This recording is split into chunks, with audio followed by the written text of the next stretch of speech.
Lando Norris is undoubtedly McLaren's golden boy for the foreseeable future, as the British driver is still in the midst of his $96 million multi-year contract with McLaren that expires by the end of the 2025 season. But as Lando is on the ascent of his career, his teammate Daniel Ricciardo has been on the decline since his arrival at McLaren, with only one win/podium finish in the last 2 years. And as we've all heard by now, it is close to a done deal that Daniel won't be with the Papaya team next season, and so far, Lando has been hush-hush about the situation. So what does Lando think about Daniel's current situation? Does he think it's Daniel's fault, or does the team have some responsibility for Daniel's rapid decline? Well, let's talk about it then. But before we do, consider subscribing to the channel so you don't miss out on our latest uploads. Now that's out of the way, let's get into it. Since Lando's arrival at McLaren, the British driver has always extracted the absolute most out of every package the team has given him each season. And while many McLaren fans hoped that the new regulations would wipe the slate clean and remove any of the issues the team's past cars had faced, it seems as though this is not what has happened, as Lando has come out to say that the MCL36 is still a tough package to handle. In a recent interview with motorsport.com, Lando would say, "I don't think you can probably say in any way the car is made around me. From what I want from the car, it's like the opposite of what it's giving me at the minute. I would say the car I have now is completely not what I want for my driving style and very unsuited for me. It's not a bad thing, it's just that's what it is and you have to adapt to it.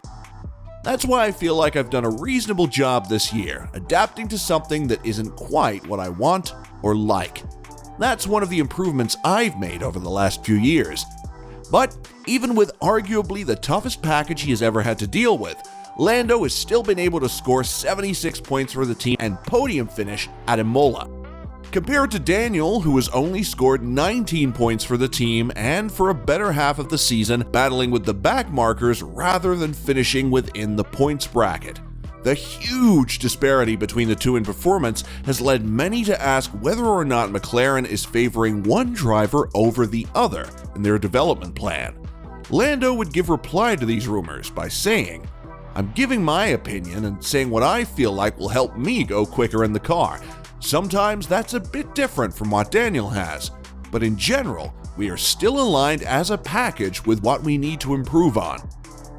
Definitely, I'm having a bit more of a voice. I don't like talking too much because everyone has their own job and everyone is professional in their own job. Sounding my opinion and talking about it a little bit, whether I lose every opinion I have, I don't care. Just speaking up a little bit more and being confident in that stuff is always a good thing." On the other hand, Daniel would give praise to how Lando has been carrying himself this season, saying, "The on-track stuff, people can see he's been driving very, very well. But I think as well, that gives you confidence, and then that confidence shows off-track. I think the way he's pushing the team as well, he's started to get a good handle on that. He's just showing growth, I guess. Showing another kind of level of confidence, but with that bit of maturity as well." As mentioned earlier, Lando Norris is spearheading the team's battle with Alpine for P4 in the constructors' standings, which team principal Andreas Seidl thinks is an impressive feat, considering that this is only his 4th season in Formula 1. In Seidl's words, "The thing which was quite impressive for me to see was how he was dealing with a difficult start of the season this year, especially for him as an ambitious race driver after the good season we had last year. For sure, he was disappointed as well, but he helped me quite a lot as well in order to make sure that everyone stays on track. Helped me keep pushing the team forward, motivating the team in order to get back on track as quickly as possible. It would have been so easy for him to just be frustrated and start to become negative and so on. But it was the complete opposite. How he approaches race weekends, the way he demands things he needs in order to get the maximum out of the car or out of the team on the weekend. The way he goes into qualifying, how he prepares himself for a race. He's impressive.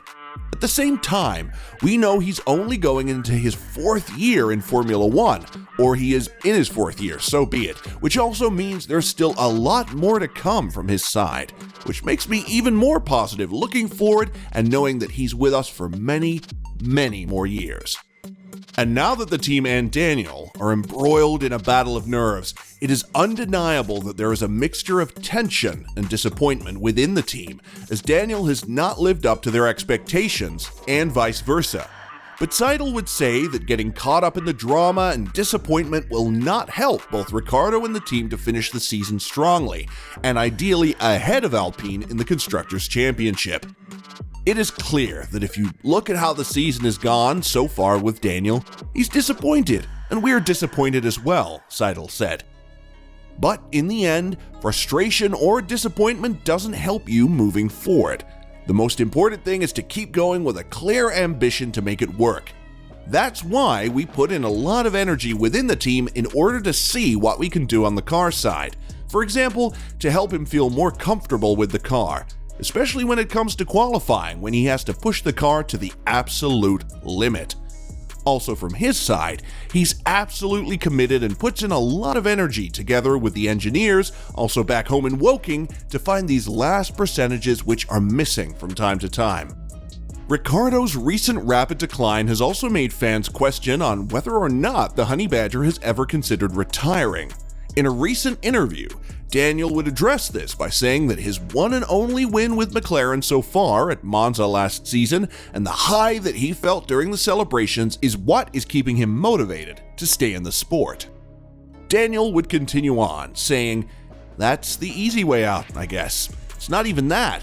It goes back to what I still feel. Even if it's a bad weekend and I'm still upset on the Sunday night, 99% of the time I'm waking up Monday and I'm just like, the switch is flipped, and it's back to the next thing. I guess all the signs are there that I still want this as much as I always have. And of course, the competitor in me.